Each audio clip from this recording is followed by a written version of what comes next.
me presento, soy Juan Sedes, como han dicho, bueno, en primer lugar quería dar las gracias a Cloergal por contar con Buro Veritas como en otras ocasiones. Es una gran oportunidad para nosotros, pues, poder exponer durante este breve tiempo, pues, en este caso, cuáles son los principales cambios que va a haber en la movilidad sostenible y en la reglamentación de la movilidad sostenible. Vale, me gustaría solamente empezar diciendo que, bueno, que Buro Veritas es una empresa business to society. Trabajamos para mejorar la sociedad. De hecho, es uno de los ODS que tenemos identificados, ¿no? El crear esas sinergias y trabajar como en el día de hoy, ¿no? Por aclarar, por generar transparencia a todos los stakeholders, a todos los actores dentro del mundo empresarial para construir un mundo de confianza, garantizando un progreso responsable. Estamos presentes en casi todos los continentes y en casi todos los países del mundo. Bueno, eso nos permite también el poder abordar proyectos internacionales, ¿no? Porque, bueno, al final tenemos gran parte de nuestro personal, para que os hagáis una idea, un 40% está en Asia, ¿no? Por tanto, podemos abordar proyectos a escala global. Y en España, concretamente, bueno, pues hemos cerrado el año pasado con 196 millones de euros de facturación, con presencia prácticamente en todas las provincias y más de 70.000 clientes, lo cual, bueno, pues nos permite decir que tenemos una gran experiencia y que recogemos el feedback de muchos de ellos, ¿no?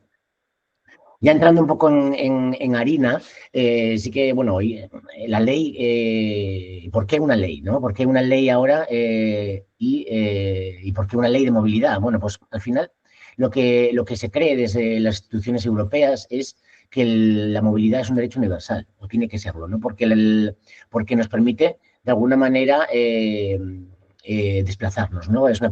Forma parte de la libertad de movimiento. Por tanto, debe ser considerada como un derecho universal y que está adaptado a las necesidades de las personas, ¿no? Lo del autobús con las escaleritas para subir sin que las personas con discapacidad lo puedan utilizar, pues bueno, yo creo que ya llevamos años en esa línea, ¿no? Pero tenemos que ir hacia una movilidad que sea universal para todos y que cumpla con las necesidades de las personas, con todas las necesidades, ¿no? Por tanto, debemos poner el foco siempre en la movilidad activa. La movilidad activa es la movilidad, bueno, pues a pie o en bicicleta, es decir, aquí hay movilidad más saludable y menos contaminante. Y también el transporte público, ¿no? Y también ver la movilidad desde una perspectiva de bienestar, ¿no? La movilidad debe favorecer el bienestar, debe ser más accesible, eficiente, inclusiva y eficaz, ¿no? Es como lo resume el propio anteproyecto de ley. Y, sobre todo, también debe reducir las emisiones, mejorar la calidad del aire y ganar espacio para los peatones y para los ciclistas, y en general para los ciudadanos, ¿no? Porque vemos que en las ciudades más del 70% de los espacios públicos están destinados a la movilidad, ya sea a través de carreteras, autopistas o aparcamientos, ¿no? Por tanto, debemos recuperar las ciudades para las personas. ¿Se crea una ley ahora? Pues ya hace tiempo, ¿no? En el año llegó a las Cortes, el Consejo lo envió a las Cortes el 12 del 2 del 2024, esto es prácticamente, bueno, hace un año, ¿vale? Y a partir de ahí, pues, comienza la tramitación parlamentaria, ¿no? Hay un plazo de enmiendas que ya terminó y el texto, que ahora está como anteproyecto de ley, está ahora mismo en tramitación, ¿vale? Cuando se tramitó, se hizo por la vía de urgencia, ¿no? Por tanto, bueno, deberíamos esperar su aprobación más o menos entre 6 y 8 meses, desde noviembre, ¿no? Por tanto, pensamos desde Buro Veritas que su aprobación pueda ser inminente. ¿Vale? Por tanto, ¿qué va a afectar esta ley? Bueno, solamente os he traído algunos recortes de algunos artículos, ¿no? Para que estéis al tanto de cuáles van a ser las obligaciones, pero al final es una ley muy extensa que va a hablar de con diferentes filtros y va a haber unas afecciones, por ejemplo, para las entidades locales, entidades públicas, va a haber otra para los grandes centros de actividad, como las ley que veis ahora mismo en pantalla, que al final son los grandes polígonos o centros de actividad. Y también habrá una afección a las empresas, ¿no? A las empresas tanto públicas como privadas, ¿no? Vamos a ver algunos tips sobre, por ejemplo, qué afecta a los grandes centros de actividad. Lo primero sería definir qué es un gran centro de actividad, ¿no? Entonces, el Ministerio de Transportes y también el Ministerio de Economía, bueno, pues van a definir esos criterios antes de la aprobación de la ley para identificar esos grandes centros de actividad que deben tener planes de movilidad, ¿no? Al final, una de las grandes herramientas de esta ley van a ser los planes de movilidad sostenible. y esos planes a día de hoy, pues, en muchos casos no existen, ¿no? Por tanto, lo que dice la ley es que en el plazo de 18 meses, los grandes centros de actividad obligados, serán aquellos que cumplan con los requisitos que os comentaba, que serán previamente publicados, pues deberán tener un plan de movilidad sostenible, ¿vale? Y deberán revisarlo cada 5 años. Este plan deberán presentarlo ante la autoridad local competente y como os decía, es un plan que no es estático, sino que se crea en un momento determinado, por ejemplo, pues 18 meses, antes de 18 meses desde la aprobación de la ley, y luego cada 5 años es necesario hacer una revisión del plan de acción, ¿no? Porque lo más importante al final es, dentro de ese plan de movilidad, es el plan de acciones. ¿Vale? Por tanto, este plan deberá ser registrado en el EDIN, que es el espacio de datos de movilidad, que tiene carácter nacional, y es donde se deberán registrar los planes de movilidad. En cuanto a las empresas, la ley, bueno, os he hecho un resumen aquí de los 5 principales puntos del artículo 27. El artículo 27 habla de planes de movilidad al trabajo, ¿vale? Planes de movilidad sostenible al trabajo, ¿vale? Por tanto, y habla de un plazo de 24 meses. ¿24 meses para qué? Para presentar un plan de movilidad a aquellas empresas públicas o privadas que tengan centros de más de 500 personas trabajadoras o 250 por turno. ¿Vale? Este sería el criterio para saber si aplica o no aplica.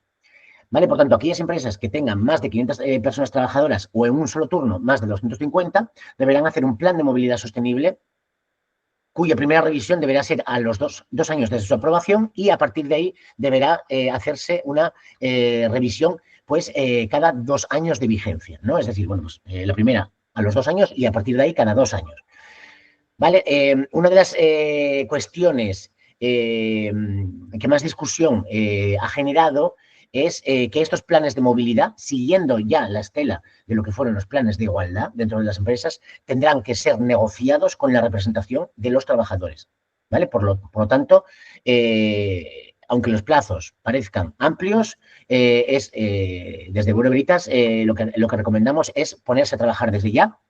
Y estos planes de movilidad deben recoger, sobre todo, deben impulsar la movilidad activa, favorecer el transporte colectivo y la movilidad de cero emisiones, ¿no? Al final, y igualmente tendrán que estar recogidos o publicados en el EDIN, que es, como os decía, el espacio digital, bueno, para los datos de movilidad a nivel nacional.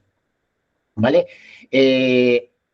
Tenemos un ejemplo de una aplicación de esta ley de otra ley similar a nivel autonómico, y es que Cataluña ha publicado su propia ley de movilidad y ya es ley desde el 1 de enero de 2025. Por tanto, las empresas, es verdad que existen otros criterios, solamente os lo doy como ejemplo, pero también a nivel regional, cuyas competencias de medio ambiente están transferidas a las comunidades, pues también es de esperar que muchas comunidades creen sus propias leyes de movilidad, que para nada, digamos, van en contra de esta ley de movilidad a nivel nacional o estatal, sino que realmente, bueno, pues lo que buscaremos, lo que buscarán será estar más alineados, si cabe.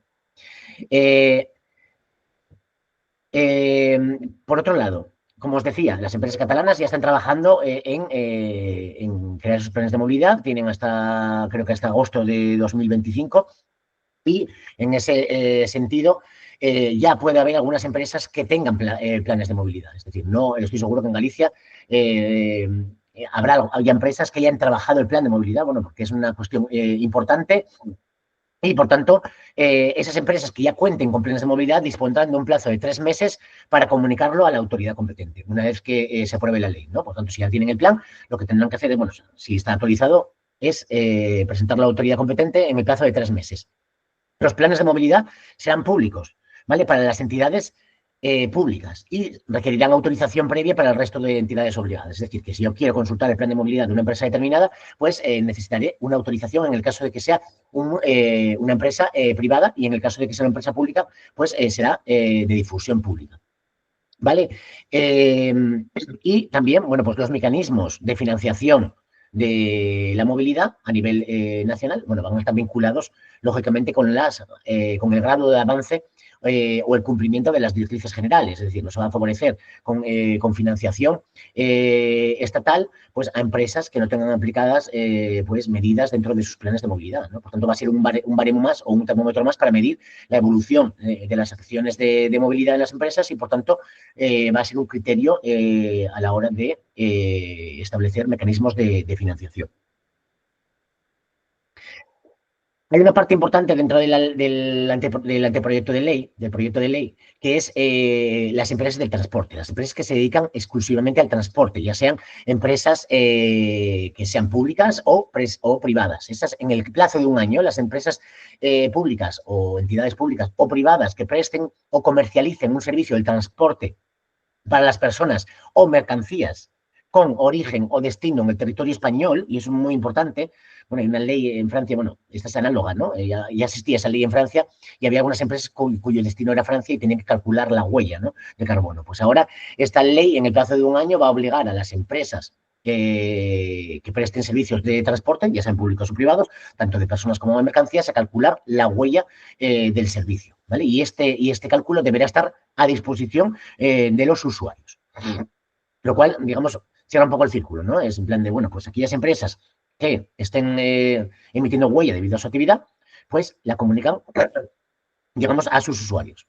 Y también, bueno, pues cuando proceda, estas empresas deberán registrar la huella de carbono en el registro de huella de carbono de IMITER y también MITMA, el Ministerio de Transporte y el Ministerio de Transición Ecológica y Reto Demográfico van a desarrollar una metodología para llevar a cabo estas obligaciones, ¿no? Pues al final van a sacar una guía para especificar los plazos, las exenciones, la flexibilidad en función de la tipología o el tamaño, etcétera, ¿no? Digamos, para articular esta nueva obligación, ¿no? Por tanto, no todas, parece ser que no todas las empresas de transporte van a estar obligadas. Lógicamente, como hemos visto en otras leyes, será en función del tamaño, de la facturación, etcétera.